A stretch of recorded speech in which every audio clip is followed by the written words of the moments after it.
मित्रों नमः संस्कृताय ज्ञान भारती क्लासेस में आप सभी मित्रों का बहुत बहुत स्वागत है। मित्रों हम लोग पढ़ रहे हैं इस समय नीति शतक और नीति शतक में आज हम लोग पढ़ेंगे 47वां और 48वां श्लोक। तो सबसे पहले 47वां श्लोक देख लेते हैं। 47वें श्लोक में अनुष्टुप छंद है। अनुष्टुप छंद के प्रत्येक चरण में 8 वर्ण होते हैं और अनुष्टुप छंद के संपूर्ण चरण में चारों चरण में 32 वर्ण होते हैं। 32 वर्णों का एक पूरा छंद होता है अनुष्टुप। ये भी वर्ण छंद है। तो शुरू करते हैं हम लोग। न कश्चित् चंडकोपानां आत्मीयो नाम भूभुजां होतारमपि जुह्वानं स्पृष्टः दहति पावकः। न कश्चित् चंडकोपानां आत्मीयो नाम भूभुजां होतारमपि जुह्वानं स्पृष्टः दहति पावकः। भरतेज जी ने बड़ा सुंदर सा श्लोक लिखा कि भूभुजां षष्ठी का बहुवचन है। तो भूभुजां राजाओं का कश्चित् आत्मीयो नाम। भूभुजां आत्मीयो कश्चित् नाम। राजाओं का कोई भी आत्मीय नहीं होता है, उनका भी कोई अपना नहीं होता है। कोई ये सोच ले कि राजा हमारे बहुत खास हैं या हम राजा के बहुत खास आदमी हैं, तो ना, खास वास नहीं राजा किसी के। और कैसे राजा? जो चंडकोपा नाम भूभुजां है। भूभुजां की विशेषता क्या है? वो चंडकोपा नाम है, जो बहुत बड़े क्रोधी राजा हैं। ऐसे राजा जिनको बहुत जल्दी गुस्सा आ जाती है, जो मारने वारने लगते हैं, जो मारने पीटने लगते हैं, ऐसे चंडकोपा नाम भूभुजां आत्मीय कश्चित् ना। ऐसे गुस्सैल राजा क्यों बहुत नहीं, चाहे जितना जी कहे कि हम राजा के बहुत खास में नहीं हैं, फिर राजा क्यों खास वास नहीं बनती। आत्मीय ना, कोई अपना नहीं होता है। कैसे? किसका? भूभुजां चंडकोपा नाम। ऐसे बड़े क्रोधी राजाओं का कोई अपना नहीं है। ना कोई राजाओं को कोई ये समझे कि हम राजा के बहुत खास है। नहीं, ये भ्रम है। ये हमारा और आपका भ्रम है कि राजा के हम बहुत खास है। नहीं, गुस्सैल राजा का कोई अपना खास नहीं होता है। न कश्चित् चंडकोपानां आत्मीयो नाम भूभुजां। जिन राजाओं को बहुत जल्दी क्रोध आता है, जो बहुत क्रोधी स्वभाव के राजा होते हैं ना, उनका कोई आत्मीय ना, कोई उनका अपना होता नहीं है। झूठे जहाज जो उनका है कि राजा उनका बहुत मानत है। उदाहरण दिए भरतेज जी ने, कैसा नहीं है राजा किसी के किस तरह नहीं हो सकते हैं। अरे होतारमपि जुह्वानं स्पृष्टः दहति पावकः।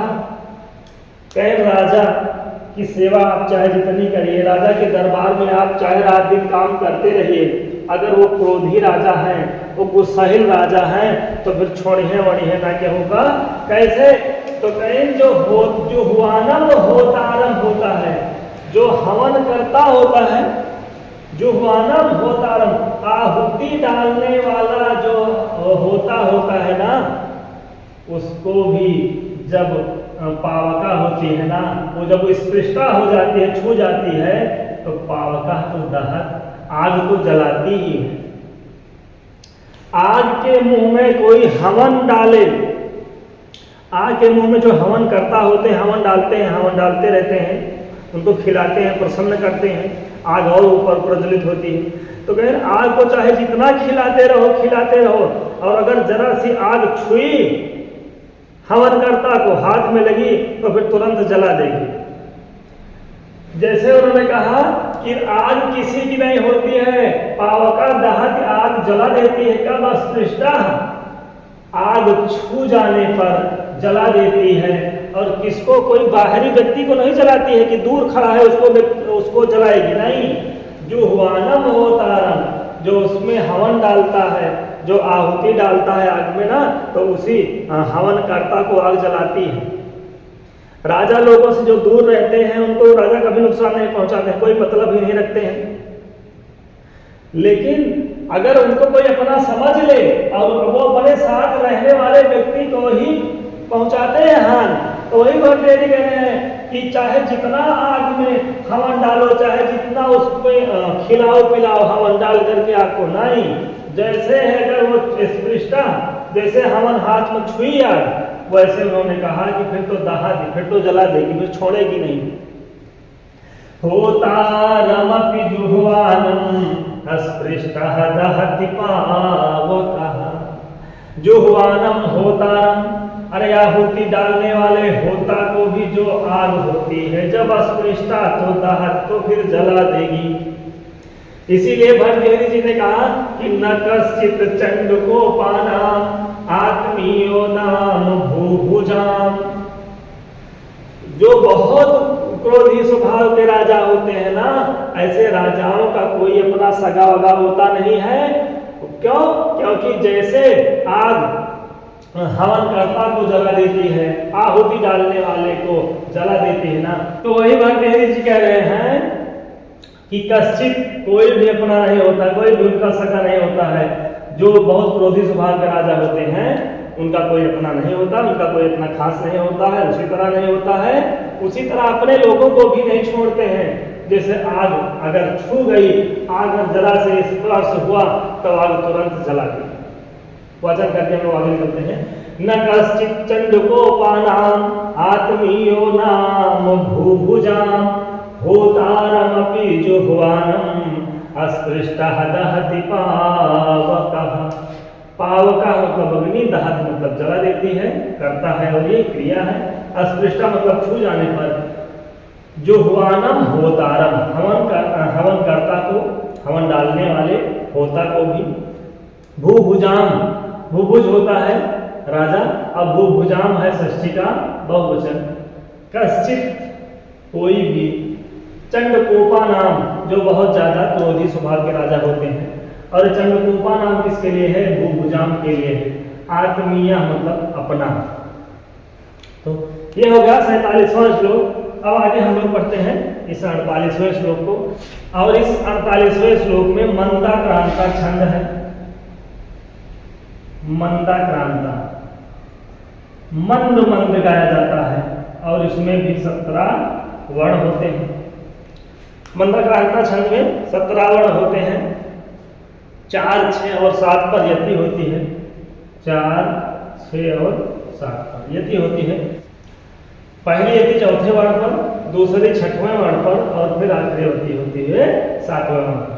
तो हम लोग पढ़ते हैं इसको, मंदाक्रांता छंद को। मौनान् मूकाः प्रवचन पटुर् वाचको जल्पको धृष्टः पार्श्वे भवति च वसन् दूरतोऽप्यप्रगल्भा क्षान्त्याभिरु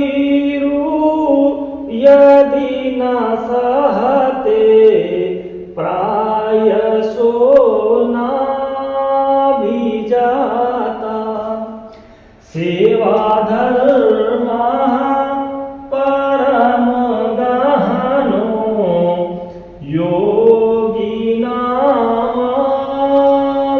योगिनामप्यगम्या।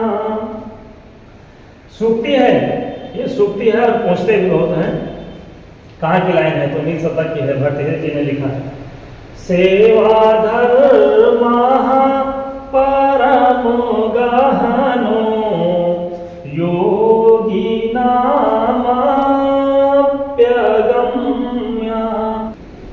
और मंदाक्रांता छंद का हम लोग लक्षण देख लेते हैं।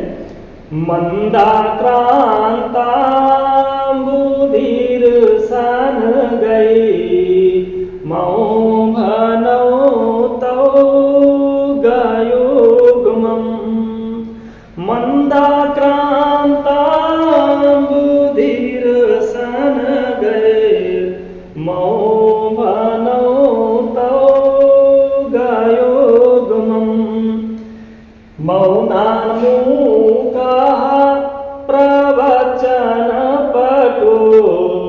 वाचको जल्पको वा धृष्टः पार्श्वे भवति च वसन् दूरतोऽप्यप्रगल्भा क्षान्त्याभिरूयदि न सहते प्रायसो नाभिजातः सेवाधर्मः परमो गहनो योगिनामप्यगम्यः। भर्तृहरि जी ने कहा, चौथी लाइन से हम लोग शुरुआत करते हैं कि सेवाधर्मः बहुत कठिनो, सेवा करना बहुत कठिन है। सेवा धर्म परम गहनो, सेवा करना, सेवा धर्म बहुत कठिन है। सेवा इतना आसान नहीं है। और योगिनाम अपि अगम्य, योगियों के लिए भी बहुत अगम्य है। योगी लोग अगर चाहें, योगी उनको कहते हैं जो योग पुरुष होते हैं, जो सिद्ध पुरुष होते हैं, वो योग बल से सब कुछ स्वीकार कर लेते हैं, सब कुछ उनके बस में हो जाता है। लेकिन भरतहरि जी ने कहा कि अगर योगी भी चाहें, कोई योग पुरुष, कोई योगी पुरुष अगर चाहे कि हम सेवा करके व्यक्ति को प्रसन्न कर दें, तो अगम्य है, वो किसी को प्रसन्न नहीं कर सकते हैं। सेवा बहुत कठिन काम है। बताएं भरतहरि जी कि सेवा धर्म परम गहनो योगिनाम अप्यगम्य, सेवा करना बहुत कठिन है। यहाँ तक कि योगिनाम अपि अगम्य, योगियों के लिए भी दुर्गम है। सेवा करके आप किसी को प्रसन्न नहीं कर सकते हैं। सेवा धर्मः परम गहनो, और किसके लिए भी योगिनाम, अभी योगियों के लिए भी अगम्य है। वो भी किसी को सेवा कर, किसी की सेवा करके किसी को खुश नहीं कर सकते हैं, प्रसन्न नहीं कर सकते हैं।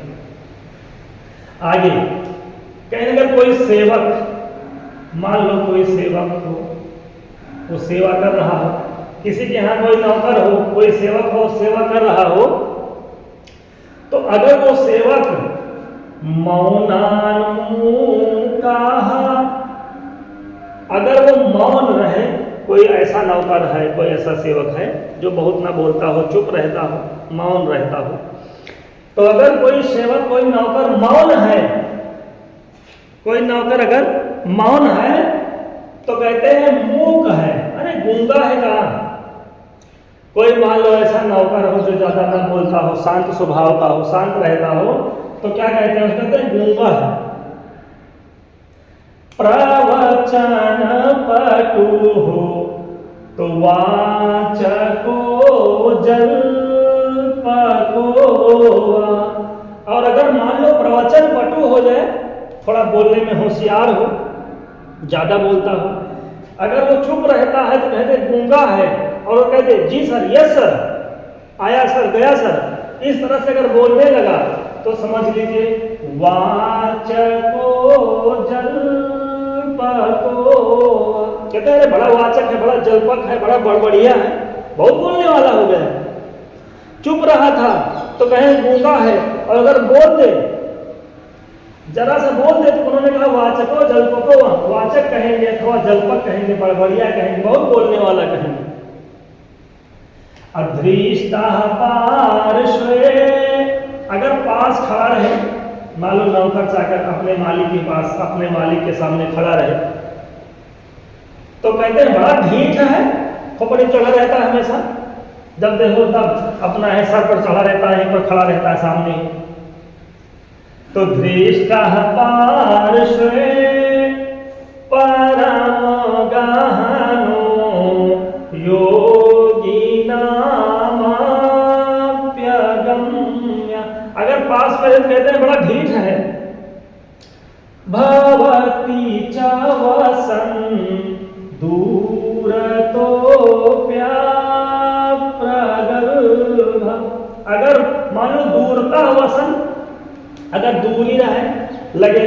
पास ना रहे, दूर खड़ा रहे, तो क्या कहते हैं? आप प्रगल्भ कहेंगे, कहेंगे बड़ा शर्मीला है का, कहो बहुत शर्मात हो का, लगे नहीं उतरो। अगर पास रहे तो कहें बड़ा ढीठ है, और मान लो दूर रहे, पास में ना रहे, थोड़ा दूरी पर रहे, दूर खड़ा रहे, तो कहते हैं अब अप्रगल्भा, और दूर हो गए बड़ा लचीला है, बड़ा शर्मीला है, बहुत शर्मात। काय शर्माते हो जी? फिर आगे क्षांत्या भीरु, अगर वो क्षमाशील है, मान लो कुछ बोल नहीं रहा ज्यादातर, क्षमाशील है, क्षमा कर दे रहा है, सहनशील है, कुछ डांट वाट दो तो चुपाई मार चुप रहे। अगर मान लो कोई मालिक अपने नौकर को डांट फटकार दे रहा है और वो चुप रहता है, कुछ बोलता नहीं है, तो कहते हैं बड़ा भीरू है, बड़ा डर, बहुत डराता है। काहे डरते हो इतना? क्षांत्या भीरु, अगर वो सहनशील है, कुछ भी बोल दीजिए, चुप रहा, ना बोला, आपको कुछ उसके जवाब नहीं बोलता है, तो कहते हैं क्या? बड़ा भीरू हो, बड़ा डरपोक होगा, बहुत डरा था। यदि ना सहते, और यदि ना सहन किया, मतलब इसके जवाब में कुछ बोल दे रहा है, अगर वो व्यक्ति नहीं बोल रहा है, चुपचाप सहनशील है, सहन करके चुपचाप खड़ा है, बैठ गया है, चुपाई मारू, तो कहते हैं डरपोक है। अगर यदि ना सहते, अगर कुछ बोला आपने और वो उसके जवाब में कुछ बोल दिया वो भी उधर से, तो प्रायसो नाभिजाता, अभिजाता, फिर क्या कहेंगे? बड़ा दुष्ट है, अरे फिर उसके कुल खानदान तक चढ़ जाएंगे। अरे तुम तो ऐसे हो, अपने वो सामने वाले को, अपने बड़े को कैसे जवाब दे रहे हो, कैसे बोल रहे हो? फिर उसके उच्च कुल खानदान भी जाता, अरे तुम तो बहुत दुष्ट हो, पता नहीं किस खानदान के हो, बराबर बात करते हो। अगर बेचारा सुन लिया, सहन कर लिया, चुपाई मारकर सुनता रहा, तो डरपोक कहेंगे। और अगर ना चुपाई मारकर सहा, कुछ हो सकता है उसके मुंह से निकल जाए, तो कहते हैं प्रायसो ना भी जाता, अरे इतने दुष्ट हो गए, तुम बोलने भी लगे हो, फिर उसके खानदान तक चढ़ जाएंगे। इसीलिए भारतीय ऋषि ने कहा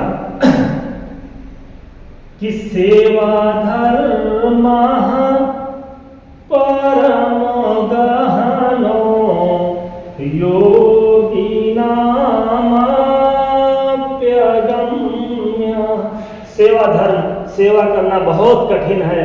ये सामान्य व्यक्ति की तो बात ही छोड़िए, योगियों के लिए भी कठिन है। कोई योगी अगर व्यक्ति हो, कोई सिद्ध पुरुष हो, तो सिद्ध पुरुष तो ये होते हैं कि वो अपने योग बल से सब कुछ जान लेते हैं, सबको समझ लेते हैं। लेकिन भरतहरि जी ने कहा नहीं, योगी नाम अपि अगम्य, योगी लोग भी किसी की सेवा करके उसको प्रसन्न नहीं कर सकते हैं, उसको आप संतुष्ट नहीं कर सकते। तो सेवा धर्म परम गहनो योगी नामाप्यगम्य। एक बात फिर से देखते हैं, अगर मौनान, तो उनका अगर कोई मौन रहे, कोई सेवक किसी मालिक का अगर नौकर चुप रहता है तो कहते हैं गूंगा है। और अगर प्रवचन पटु अगर बोल दिया तो कहते हैं वाचक और जल्पक, कहते हैं बहुत बोलने वाला कहेंगे, वक्ता कहेंगे, और जल्पक कहेंगे बड़ा बढ़िया कहेंगे, बहुत बोल रहे हो, जल्प धातु बोलने के तुम्हें।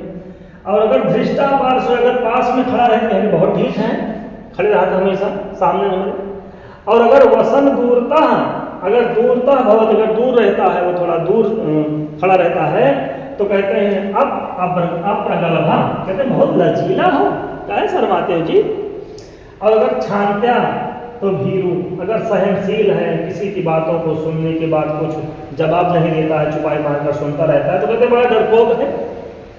और अगर ना सहते, अगर मान लो कुछ बोल दिया, ना सहन किया, कुछ बोल दिया, तो कहते हैं प्रायसो नाभिजा, तो उसके उच्च कुल, पूरे कुल खानदान पर वो समझिए चढ़ जाएंगे, ताग लगा देंगे। यही भरतहरि जी ने कहा कि सेवा धर्म परम गहनो योगी नामाप्यगम्य। ये सूक्ति है, चौथी लाइन सूक्ति पूछते हुए होते हैं। योगी नाम अभिधन अगम्य, हमें यह संधि है। मौनान, मुंह का मतलब मूक, गूंगा, मौन। प्रवचन पटु, बोलने में अगर ज्यादा होशियार है तो ज्यादा बोल दिया तो जल्पक, जल बोलने के अर्थ में है। पार्श्व, पास खड़ा रहे तो ढीठ। वसन दूरता, दूर रहे तो प्रगल्भ। अप्रगल्भ, अप्रगल्भ मतलब लचीला, शर्मीला कहते, छाते मतलब क्षमा। भीरू माने डरपोक, ना अभिजाता। अरे कैसे खानदान का है, कैसे कुल खानदान का है। तो सेवा धर्म परम गहनो योगी नाम गम्य। ये हो गया हमारा आज का 48वां श्लोक। तो मित्रों एक बार हम लोग फिर से वाचन कर लेते हैं। वाचन करने के बाद आज हम लोग अपनी क्लास को यहीं पर विराम देते हैं। न कश्चित् चंडकोपानाम आत्मीयो नाम भूभुजाम होतारमपि जुह्वानम स्पृष्टः दहति पावकः मौनान्मुखाः प्रवचन पटुर्वाचको जल्पको वा दृष्टः पार्श्वे भवति चावसन् दूरतोऽप्यप्रगल्भः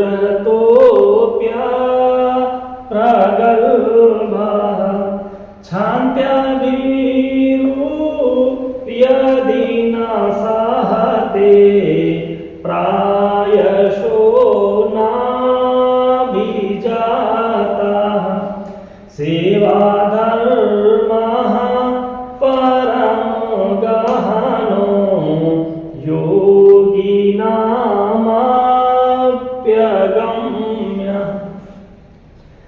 तो मित्रों आज हम लोग 47वां और 48वां श्लोक पढ़े हैं। आज की क्लास में बस इतना ही। मिलते हैं अगली क्लास में, तब तक के लिए नमो संस्कृताय, धन्यवाद।